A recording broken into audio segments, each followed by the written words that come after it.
Oh ho ho ho. Suppose I should leave you be. What is going on, my opponent?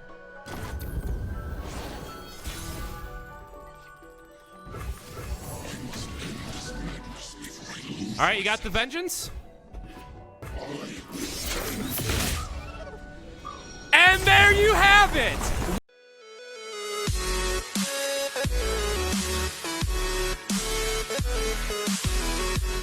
Cosmic here, and welcome back to another Legends of Runeterra video. Today is going to be a super simple, straightforward, insta rank 1 guide. Step 1, play the Dreadway, double all your damage. Step 2, play Ledros, 20-0, and that's it. Game over, GG. Okay, but in all seriousness, today we're going to be talking about the keg control deck. So, what are kegs, if you don't know? Basically, it's a new mechanic or a very key part of Bilgewater that came out with set 2 that is just going to power up all of your spells. So, this one is a little bit different in that it's a Shadow Isles deck, but it's a way to get that little bit of extra damage that you normally want out of things like Grasp that can then suddenly hit for 4, 5, or even 6 damage in some cases. So, in terms of like good versus bad matchups, this does follow a very similar plan against, you know, Karma decks are going to be a little bit more difficult because they're going to have Deny, they're going to have Wills that can like really break up your plans. Deep decks can also be pretty difficult because they can pressure you into a Ruination, and then they can just drop a Nautilus and kill you out of nowhere. So it still has those types of bad matchups, but good matchups are still going to be all your various aggro decks. Most of the mid-range matchups you're also going to have a pretty positive time against. The one caveat I'll add here is against some of the Frostbite mid-range decks, they can just kind of outpower you if they have like a bunch of Yetis and then they hit Accessor for you know, plus 2 or 3 cards. That can be pretty difficult to come back with, but generally speaking, a bunch of healing and a well-timed Ruination can generally pull you ahead enough to the late game where dropping things like Commander Ledros is just gonna, you know, chunk their health in half. Or if you do pull off the combo, Dreadway into Ledros will just kill them, regardless of what their life total's at. So the real reason why I want to talk about this deck a little bit more at length is I think Dreadway just, in general, doesn't get the love that it deserves. And obviously the biggest reason for this is with Ionia decks, and they're gonna have those various wills. It's really hard to play a card that comes down on mana 9, doesn't really have that immediate impact, but if you have a board set up for it, which I think another case of this has been doing very well, if you're a more aggressive deck, and if you're like the Pirate Burn deck that's been popping up on ladder, at least in Masters where it's a Bilgewater and Noxus deck, suddenly doubling all your damages is very impactful and can do quite a bit of damage. Like, this itself is still going to hit for 8, don't get me wrong, but in this style of deck where you're trying to use it for like your spells to get even more removal, or Withering Wail hitting for 2 is just insane by itself. And then if you add kegs on top of that, suddenly Withering Wail turns into a one-sided board wipe, right? So there's different ways to do it. So I really wanted to just like dedicate this video to highlighting Dreadway, talking about why it can be so good. And I think this is a card that, again, it's kind of struggles to play and find its own spot right now, but as sets go on and as we get more cards, I really like what this card can be doing. And then don't forget, it's still going to be drawing you a Gangplank, which can do a lot for you, especially with its leveled up version, right? So Dreadway doubles all your damage and skills, and this in case is also going to be Gangplank's attack. So I don't think I have anyone in the games that I've played tonight, but if you've seen this deck on ladder, or if it happens to you, right? So Gangplank comes down, he gets you a barrel, that's going to take this up to 2 damage. At the start of your round, you're going to get another powdered keg. It's going to push up to 3, and then suddenly if you have the Dreadway on board, right, this becomes a 6 damage AoE, and Gangplank still has Overwhelm. So generally speaking, nothing is going to be blocking what he's, you know, doing. So this is 6 damage right to your opponent's Nexus, and then it's 12 damage from Gangplank that's coming through. So I really do like this as a strong finisher. And I will admit, yes, in this type of deck, it's a little bit more difficult to really get the value out of Gangplank. But again, this is kind of like a split video of hyping up Dreadway, where I think it does need to see a little bit more play. And then also understanding that Gangplank himself, you know, can really get some value. And tonight on, well, I guess at the time of recording this, tonight on stream, I was actually playing a Gangplank, Anivia, Dreadway War Mother's deck, and it's just really strong when it all comes together, right? Even just Anivia and Dreadway is a very strong combo. Pushing that up to 4 damage is really doing some heavy lifting for those types of decks. So again, this whole section was just like, why do I love Dreadway? Why do I think it needs to see more play, right? It's a very, very strong epic, and this is one of those cards that I really feel we didn't explore this card as much as we should have in set 2. And again, there's a lot of different reasons for that. Obviously, Ionia being as good as it has been the entire meta, or the entire set 2 meta, and obviously right now it's probably not played as much. But if you give this like 3 or 4 more days at the time of recording it, I'm sure Ionia decks are still going to come back, right? Like Will of Ionia and Deny are still very powerful cards that can just straight up counter some strategies you might be doing, right? So if you know that you're going against a Ionia deck, don't try to pull off this combo, because you're just asking for trouble, and they're able to, you know, just bounce your Dreadway so you don't get the full 20 damage. And then Ledros, they can probably just chump block it, while then, you know, on the next turn or the turn after, they go Karma Ezreal combo out, you lose. Yeah, that feels kind of bad, but I think it's still, you know, the reaction is you have such a strong matchup in other areas.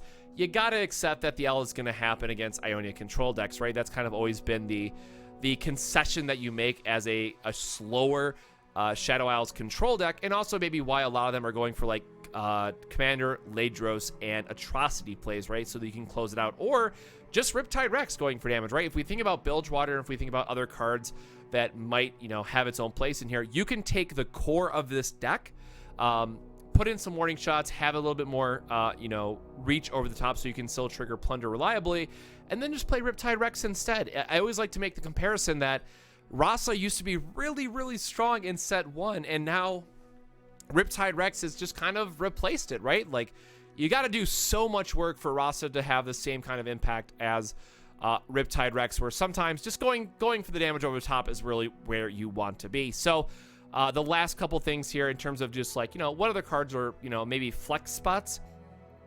Black Market Merchant really is just, it's very easy to trigger Plunder, but this one has kind of been hit or miss for me. So I think this is another area where I think just swapping this out for some early, like maybe like a Zap, right, would be really, really good. Zap allows you to, I guess I should pull up, let me grab it really quick for those that don't know.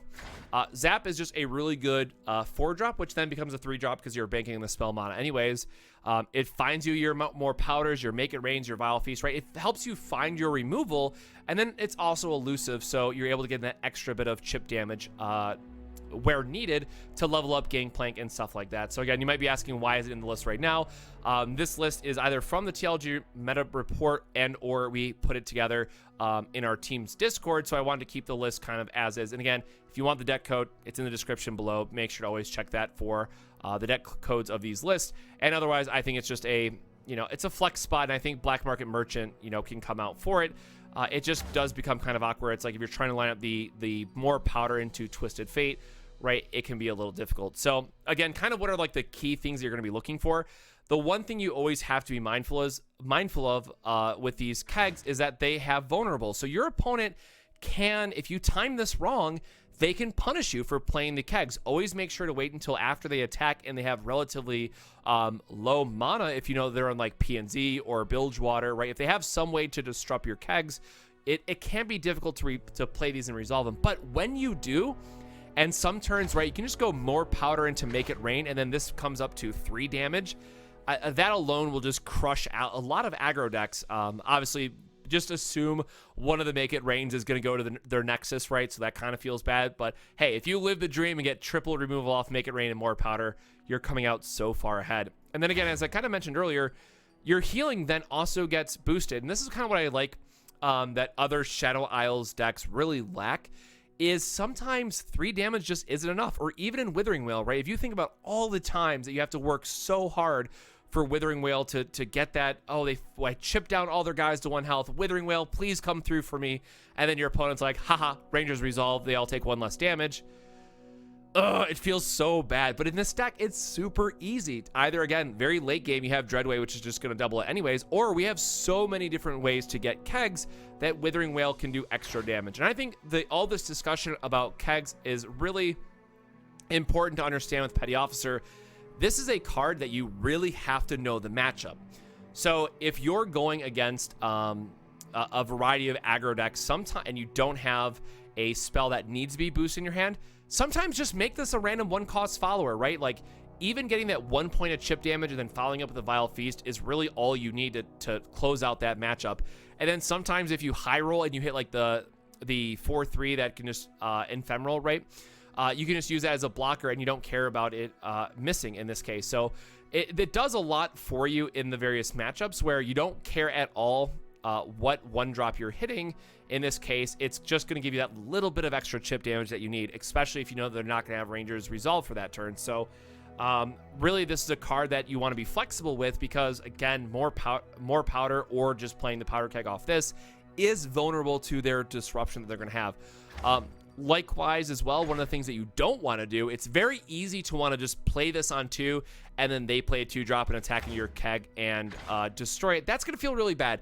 Definitely make sure, like, take the damage on 2. It's okay, I promise you. There's enough healing in this deck that you don't care about their attack on 2. Let them attack you, play this post-combat, and then line up your Vile Feast or other spells on the following turns, and or just your Make It Rains, right?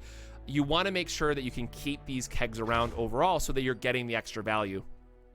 The other thing I want to say is, always mulligan for the Hapless Aristocrat. You always want to have that early blocker against the aggro decks. And again, in most mid-range decks too, you still want to just stop that early damage from like their Omen Hawks, or if you have like a Glory Seeker, right? You don't want to take that 5 damage from a 2-drop. It can hurt a lot. So make sure that you're still mulliganing for these lower cost cards can really help you out in the matchups. And then other than that, don't ignore that the Siren that got in there. That was what I was going through the deck. And then otherwise, the last disclaimer I want to say, please, this is not, nor should you ever care about leveling up Twisted Fate. I think I actually did it on stream once, and it's like, woohoo, feels great. But no, please think about this card as either another Withering Wail, right? You have the red card, or if they're playing like a Sejuani or something, or just some other high-value threat, it's not difficult to like play a couple kegs, play the gold card, and then finish it off with like a Vile Feast. So Twisted Fate really wants to be used for his various modes here.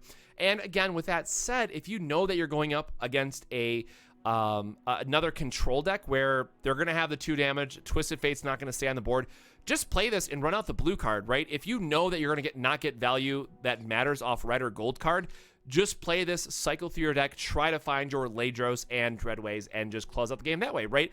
This just helps you cycle faster. And also to be said, there are instances where it's correct to play the Twisted Fate and then just burn the other one that's in your hand, assuming you're going to go up to at least 9 mana, right? You do not ever want to be in a position where you're burning either a Commander Ledros or the Dreadway.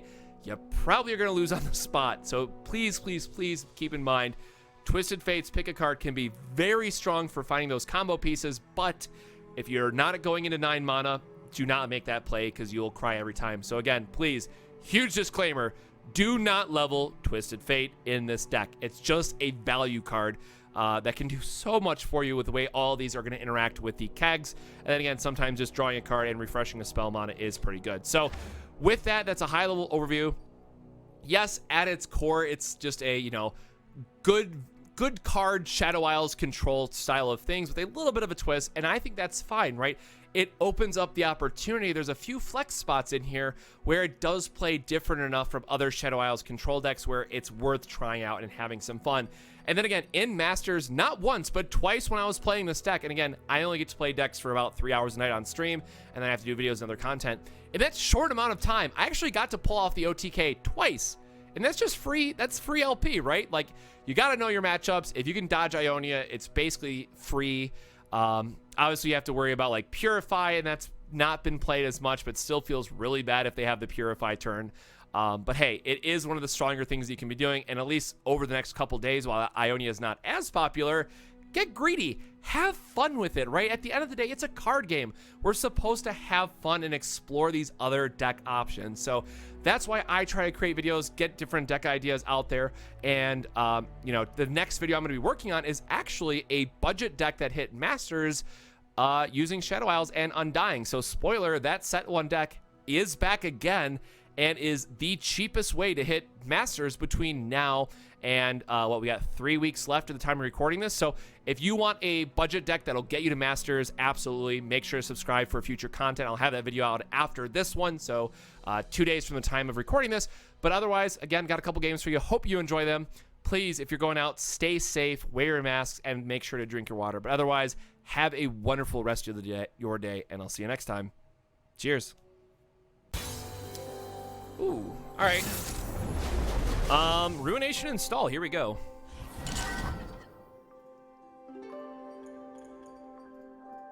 So Ranger's Resolve is admittedly a little bit awkward for us, but if we can hit the barrels, it's decent. Vile Feast is... Man, this hand is, like, great if we hit multiple kegs back to back.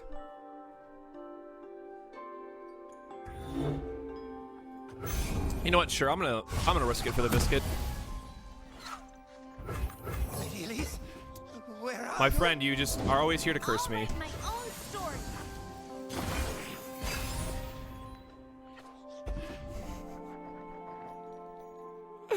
Why? How could this happen to me? New recruit reporting in.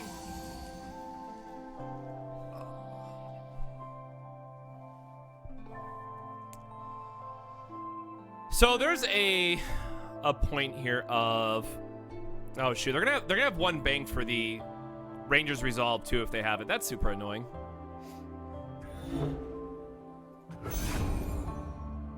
I'll do my best. Get me out of here!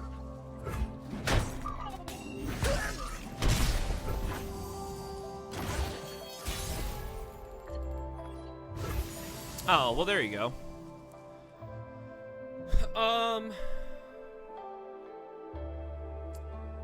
So they played Misfortune. We can get her on the Ranger's Resolve, but then we're only killing her? I think that's fine. Do you need more items? Depending on what they play too, right? Like we can just go for the Withering Whale instead. Find me a flame-ridden dope! Look, behind you, a three-headed monkey.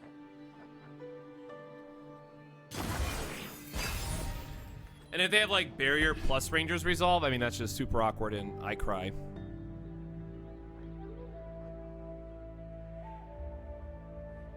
Yes, Lee Sin and Might is pretty insane if you pull it off. I was trying to do a deck list like that, and Might was good, but just it's really awkward to play Lee Sin in those combinations.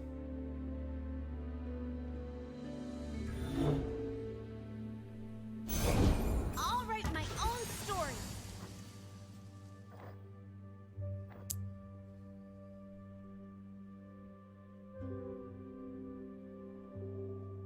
I mean, Bannerman costs 4. What could you have?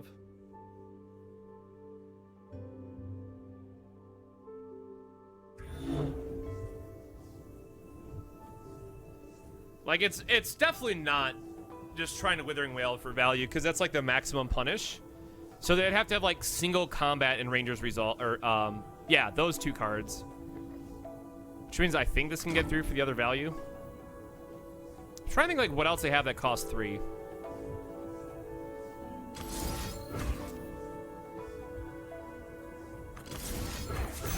We're gonna do this before combat so we can try to get the pickup damage on this. I just forgot, because if they have if we let them attack, then our spider's not getting the pickup here. Find me a flame-ridden dope! Look, behind you, a three-headed monkey. All right. Joke's on me, I got it. Find me a flame-ridden dope!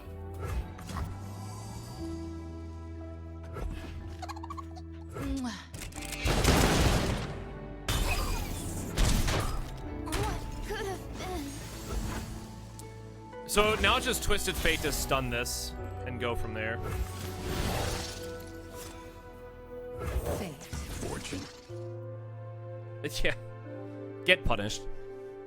Obviously, like, Bannerman's still super awkward. Slow down, will you? Shouldn't be anything else. This Make It Rain's looking good. Again, I kind of want to use it here, or I guess we use Vile Feast here instead to see if they have it, then use Make It Rain on the next turn. Or then use Withering Wail, rather. Because this also gives us a blocker, which is important.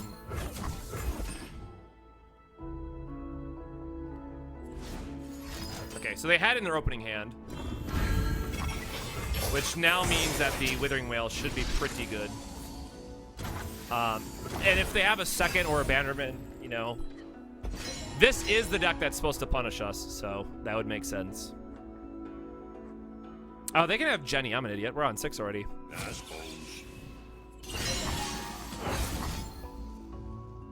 Okay, so they don't have Jenny. Or I guess... no, because this has like a higher chance of missing, right? And if, I mean, if they have the second one, they have the second one. We're trying to, like, reduce the board so we can have Make It Rain and Merchant in the same turn. Is that really off the top? They have another? That's fair. I don't care about that, though. I'll be damned.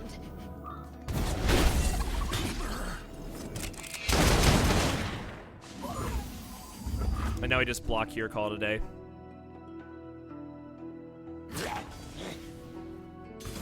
Boo. All right, we'll take 3.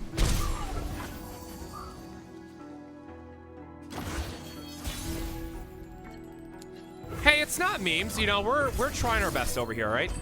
Doing my best. We really can't afford to just do nothing this turn, so we gotta try to hit the Black Market Merchant. For sure. Don't ask where it's from. Ask how much. Smell that? A bite's a cooking. Gosh darn it. Like, this isn't a lot of pressure. I think we just save it, because we're gonna be coming up on Dreadway in 2 turns. Like, whatever. They give us something, we protect the Black Market Merchant. This is awkward.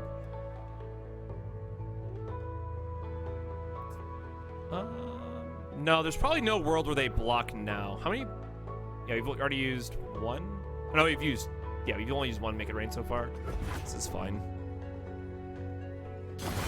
But to get you brought up, Remney, we got to pull off the combo once in the mirror, and then we got crushed by a Ionia deck. So, you know, going par for the course, really.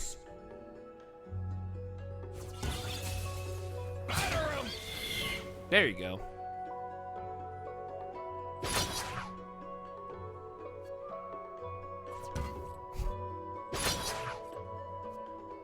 Is that your final answer?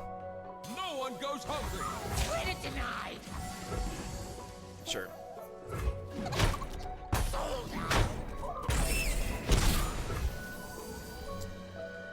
I mean, if it's a rally, we're still not dead, right? Doesn't matter. I think we still play out the... Or it doesn't matter, because this is going to deal 2. So, like, the Dreadway gives us enough to pick up these 2. We don't really care about the last one, so I think it's still... in case of Courier.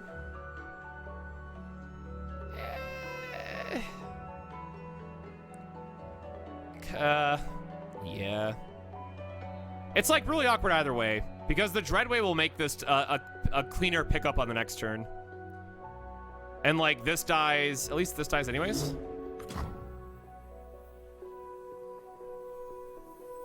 What is Courier? 4 damage? So it's 7?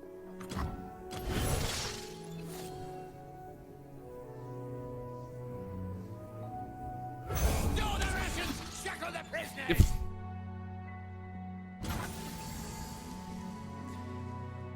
Sometimes it do be like that. Plague their decks with blood.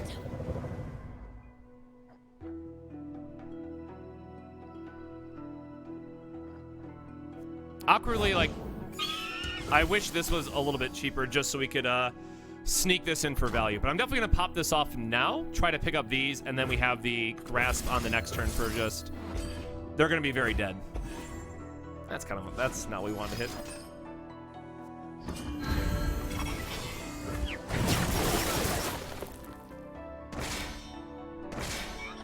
a pretty good whip.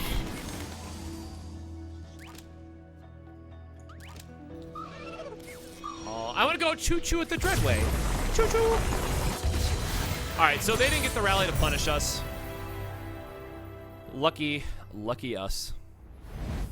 So discard aggro. This is a pretty good, we get big heals going. Withering Wail can actually be pretty good. I think this is actually a keep. Like, even Twisted Fate, if we find a barrel, which, I mean, we realistically should, it can be pretty good for us. If you scroll down, if you're on desktop, there should be a link for it. Actually, I don't hate Twisted Fate, because it's like another generically good AoE burn for us. Well, not 2, that's not the answer. Oh, perfect, and there we go. So now we're going to have Dreadway and 2 make it rain. No one's the wiser. Okay, haven't seen them playing...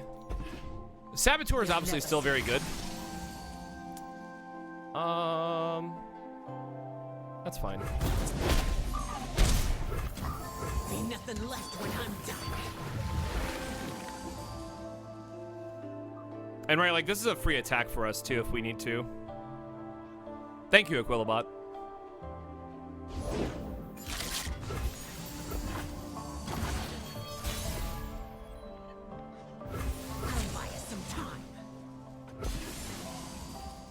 Right, we want to try to increase the chances of us hitting something decent with the Make It Rain. Or, depending on what they play here, we might actually just get the Twisted Fate, which is also fine. I have my orders. Okay, so could look like the Withering Wail for us. Just you and me, Fishbones. And them. Ooh, I actually like, since we have the other one, I do like a stun here. It's like stun here. Oh, they're gonna get the chump here instead. I really don't like the Jinx being here though, because otherwise we take 4 and that's awkward.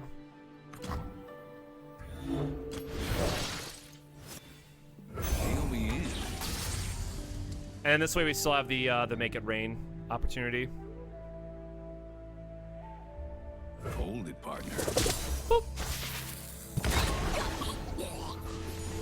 In position. Behind I think we're actually fine keeping this around. We can just use the Make It Rain here and then try to set up like the Withering Wail the next turns. I don't hate that.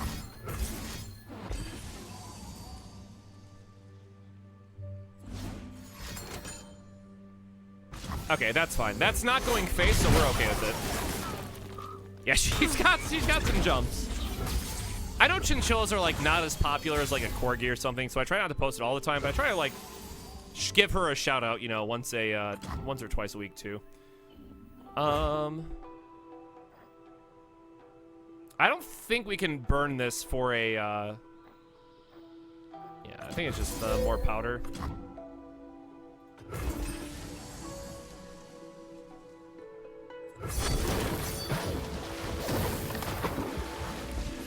This also like forces them to use another answer here if they have it.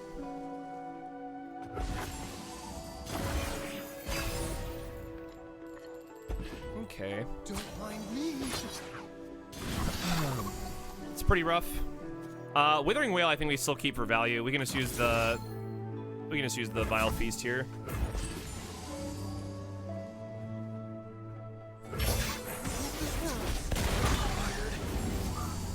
And again, just kind of just buying our time, relaxing, having a good time. They have 4 cards in hand, right? No rush. No rush.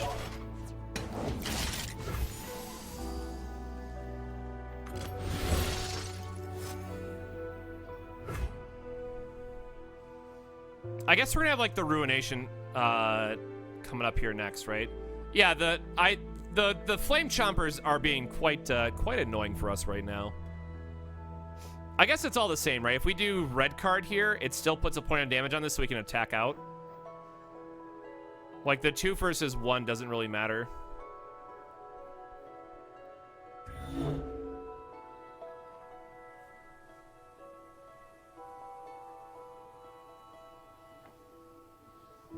Again, these are pretty awkward because they're still gonna get our blockers. Never lost a fair I think we'll just do red card instead. It lines us up for the withering. I'm a people person. Yeah, suit up can be awkward too, you're right. It's Draven time. Eh. You got it. Looks like trouble. I mean, I'll use the Withering Whale here if we have to. He has his Draven down, right? That's all we care about. Rules are made to be broken. Like buildings. Or people. You should try blinking sometime.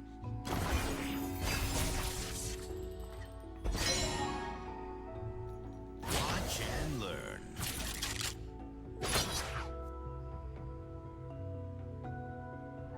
I mean, they have 4 cards in hand. So we block here, we try to grasp here, and then use the Withering Whale if they try to flip. And then we have like Dreadway to follow up if we really have to. If I have a pet raven, I would name it Crow. I'll be like that.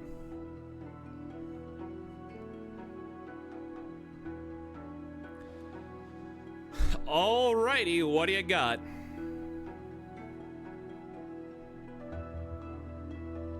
Kind of really hoping they go, oops, I empty my hand, and then we have the, Ooh, you actually, ooh, you don't have it?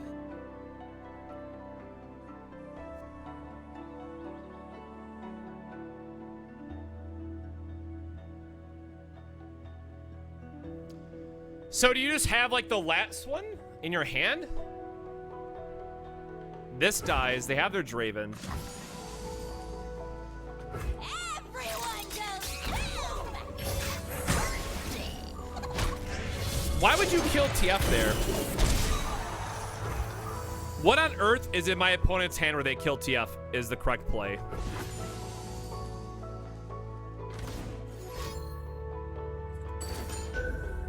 Sure, dude.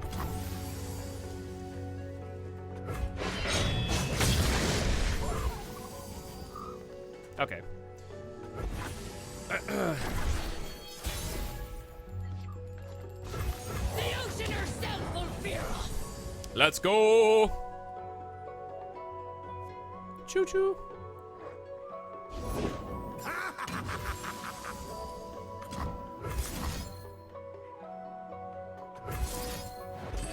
Ah, boo. I was hoping that this would be like their only one left, you know? Alright, that still lines us up really well for the Withering, right? So they, yeah. Doesn't matter. GG's. Let's do this.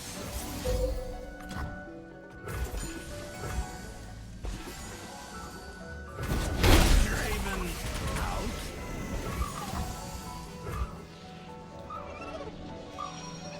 I guess I should have just dropped the Ledros on him, right? To say that I did it twice in one night. I should have done the Ledros just for the spice.